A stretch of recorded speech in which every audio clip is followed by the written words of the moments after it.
Mainit-init na chismis. Nalito na naman ang mga netizens pati mga ilang Don Bell fans sa pagsasalita ni Bel Mariano sa Aklan kahapon ng gabi.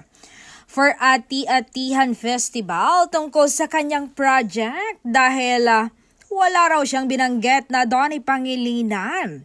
Kaya't ang mga chismosang intrigerang netizens, ang hirit mukhang wala na ang Don Bell tandem. Mukhang kanya-kanya na sila.